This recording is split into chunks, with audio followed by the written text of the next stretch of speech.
سیٹھ نور محمد ایک بڑے ہوٹل کا مالک تھا۔ اس کا کاروبار 4 مختلف شہروں میں پھیلا ہوا تھا۔ اس کی یہ عادت تھی کہ وہ ذاتی خرچے سے 50 اجتماعی جوڑوں کی شادی کروایا کرتا تھا۔ اس کے علاوہ وہ ہر سال کسی نہ کسی شخص کو اپنے ذاتی خرچے سے عمرہ کرواتا تھا۔ ایک دن سیٹھ اپنے گھر بیٹھا تھا کہ اس کی بیٹی سائرہ روتے روتے آ کر اس کے پیروں میں گری اور کہنے لگی کہ ابا جان، میں آپ کا نام اور عزت مٹی میں ملانے والی تھی۔ سیٹھ نے اسے پیروں سے اٹھایا اور اس کے سر پر شفقت کا ہاتھ پھیرا اور کہنے لگا کہ پیاری بیٹی، آخر معاملہ کیا ہے؟ بیٹی کہنے لگی کہ مجھ سے بہت بڑی غلطی ہوئی ہے کہ میں نے آپ سے ایک بات چھپائی ہے۔ سیٹھ نے کہا کہ کون سی ایسی بات ہے جو تم نے مجھ سے چھپائی؟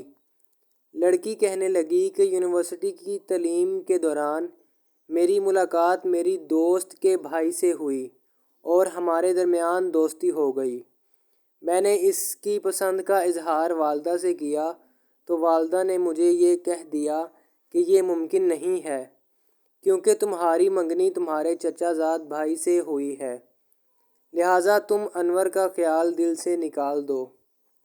میں بہت پریشان تھی اور میں اس انور کو کھونا نہیں چاہتی تھی۔ میں یہ سوچتی تھی کہ گھر سے بھاگ کر شادی کر لوں، لیکن مجھے آپ کی عزت کا خیال آنے لگا۔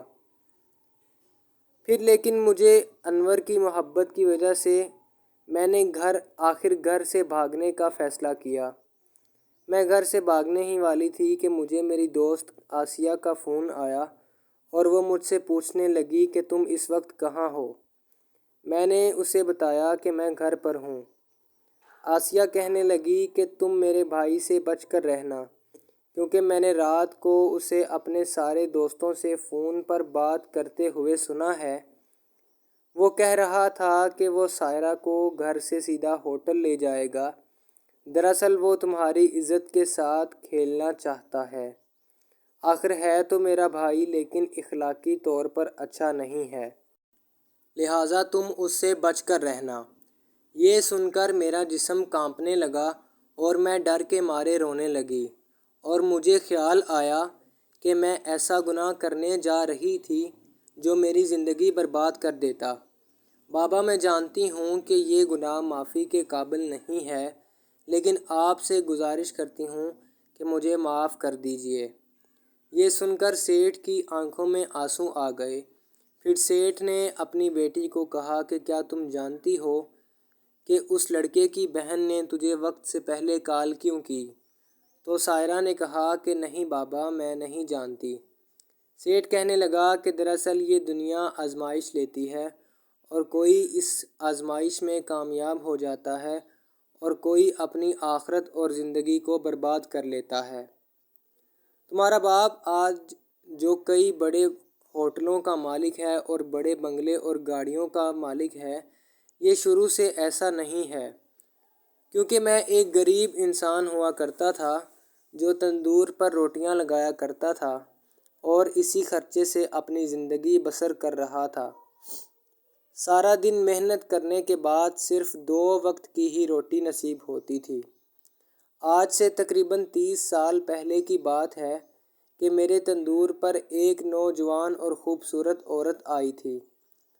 وہ آتی اور ایک کونے میں کھڑی ہو جاتی۔ جب تندور سے رش ختم ہو جاتا تو وہ آگے بڑھ کر روٹیاں لے لیتی۔ اس کے ہاتھ جب میں دیکھتا تو حیران ہوتا۔ دراصل یہ آنکھ ہی ایسا گناہ ہے، گناہ کا آغاز ہوتا ہے۔ اگر انسان اپنی آنکھوں پر قابو پا لے تو وہ بڑے بڑے گناہوں سے بچ جاتا ہے۔ وہ چادر لپیٹے ہوئے آتی تو میں اسے دیکھنے لگتا اور اس کی آنکھوں میں دیکھتا کہ کاش وہ بھی میری آنکھوں میں دیکھے۔ پھر دن رات اسی سوچ میں ہی رہتا اور کئی راتیں اسی سوچ میں گزارنے لگا۔ میں یہ سوچتا تھا کہ وہ اکیلی ہے تبھی تو خود تندور سے آ کر روٹیاں لینے آتی ہے، ورنہ کوئی نہ کوئی مرد آیا کرتا۔ یہ عورت کہاں سے آتی ہے، کہاں رہتی ہے اور یہ کون ہے دن رات انہی خیالوں میں رہتا۔ میں شیطان کے بہکاوے میں مکمل طور پر آ چکا تھا اور ایک دن میرے ذہن میں ایک شیطانی خیال آیا۔ اگلے دن میں نے اسے روٹیاں دیں اور اخبار میں ایک ٹکڑے پر لکھ دیا کہ میں آپ کا دیوانہ ہوں اور آپ کے کام آنا چاہتا ہوں۔ آپ چاہیں تو پورا مہینہ میرے سے مفت روٹیاں لے جائیں مگر ایک رات میرے ساتھ گزاریں، البتہ یہ سودا مہنگا نہیں ہے۔ اگلے دن جب وہ عورت آئی تو اس نے مجھے چپکے سے ایک خط دیا۔ میں نے جب اس تحریر کو پڑھا تو اس پہ لکھا تھا کہ مجھے یہ آفر منظور ہے لیکن میں اپنے آپ کو ظاہر نہیں کروں گی۔ پھر میں اسے مفت روٹیاں دینے لگا اور دل ہی دل میں خوش ہوتا رہا کہ آخر میری مراد پوری ہونے والی ہے۔ میں مکمل طور پر شیطان کے بہکاوے میں آ چکا تھا۔ جب مہینہ پورا ہو گیا تو میں نے اپنی خواہش کا اظہار کیا تو اس عورت نے مجھ سے 2 سے 3 دن کا وقت مانگا۔ یہ وقت بھی گزرنے کے بعد جب میں نے اپنی بات دوبارہ دہرائی تو اس عورت نے کہا کہ میں اپنے قول پر قائم ہوں لیکن یہ کام تم میرے ہی گھر کرو گے، کیونکہ اگر تم مجھے اپنی کسی جگہ لے گئے تو مجھے وہاں پکڑے جانے کا خطرہ ہوگا، لہٰذا ہمارے گھر کوئی نہیں ہوتا تو تم وہیں آ جانا۔ میرا دل شاید اللہ کی طرف سے اتنا بھی سیاہ نہیں ہوا تھا کہ میں مکمل گمراہ ہو جاتا۔ اگلے دن جب میں رات 10 بجے تندور سے فارغ ہوا تو اس عورت کے ساتھ ساتھ اس کے پیچھے پیچھے چلنے لگا۔ جب میں اس کے گھر پہنچا تو وہ ایک پرانا سا گھر تھا۔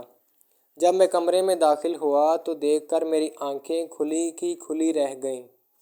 سامنے ایک کمزور اور معذور شخص لیٹا ہوا تھا اور ساتھ میں ہی چھوٹے چھوٹے 2 کمزور بچے تھے۔ میں نے اس عورت سے کہا کہ تم مجھے کہاں لے آئی ہو؟ تو اس نے جواب دیا کہ یہ ہمارا کیا بگاڑ لیں گے، یہ میرا شوہر تو معذور ہے جبکہ بچے بھی کچھ نہیں کر سکیں گے۔ یہ سن کر مجھے اپنے آپ سے شرم آنے لگی کہ میں ایک ایسی عورت کے ساتھ گناہ کرنے جا رہا تھا جو لوگوں کے گھروں میں کام کر کے اپنے معذور شوہر اور بچوں کا پیٹ پالتی تھی۔ میں شرم کے مارے وہاں سے اتنا تیز بھاگا کہ مجھے کچھ معلوم نہیں ہو رہا تھا۔ میں وہاں سے اتنا تیز بھاگا کہ مجھے خود معلوم نہیں، میں سیدھا مسجد میں جا پہنچا اور پھر وضو کیا اور اللہ تعالیٰ کو منانے کے لیے سجدے میں جا گرا۔ مجھے معلوم نہیں کہ میں نے کتنی دیر سجدے میں رہا اور اللہ سے دعا کرتا رہا۔ پھر میں گھر پہنچا اور مجھے اپنے اندر کوئی نہ کوئی تبدیلی محسوس ہونے لگی۔ اگلے دن میں اس عورت کے پاس گیا اور جا کر اس سے معافی مانگی اور اسے اپنی منہ بولی بہن قرار دیا۔ پھر میں نے ساری عمر اسے مفت روٹیاں دینے اور اس کے تمام بچوں کی کفالت کرنے کا وعدہ کیا۔ یہی وجہ ہے کہ اگر اس رات میں اس گناہ سے باز نہ آتا تو آج تمہاری سہیلی بھی تمہیں وقت پر کال نہ کرتی اور تم اس درندے کا شکار ہو جاتی اور وہ تمہاری عزت کو نقصان پہنچاتا۔ پھر دونوں باپ بیٹی نے ساری عمر ایک اچھی اور نیکیاں کرنے والی زندگی گزارنے کا فیصلہ کیا اور اللہ سے اپنے گناہ کی معافی مانگی۔ ناظرین، اس کہانی سے یہی ثابت ہوتا ہے کہ اگر انسان دنیا میں کچھ کرتا ہے تو وہ مکافات عمل ہی ہوتا ہے، اور انسان کو اکثر وہی غلطیاں اپنی اولاد سے بھی بھگتنا پڑتی ہیں۔ اگر انسان اچھے اعمال کرے گا تو مکافات عمل بھی اچھا ہوگا اور اگر انسان برے عمل کرے گا تو مکافات عمل بھی برا ہوگا۔ لہٰذا اللہ تعالیٰ سے دعا ہے کہ اللہ تعالیٰ ہمیں تمام گناہوں سے محفوظ فرمائے اور ہمیں نیکیاں کرنے کی توفیق عطا فرمائے۔ ناظرین، اگر آپ کو یہ ویڈیو اچھی لگی ہے تو اس کو لائک کریں اور دوسروں کے ساتھ شیئر کریں کیونکہ یہ صدقہ جاریہ ہے۔ تاکہ دوسرے لوگ بھی مختلف گناہوں سے بچ سکیں۔ چینل کو سبسکرائب نہیں کیا تو فوراً سبسکرائب کریں اور بیل آئیکن کو بھی پریس کر دیں۔ ایسی سبق آموز کہانیاں اور واقعات سننے کے لیے ہمارے ساتھ جڑے رہیں۔ کمنٹ باکس میں اللہ تعالیٰ کے 99 ناموں میں سے ایک نام ضرور ٹائپ کریں۔ شکریہ۔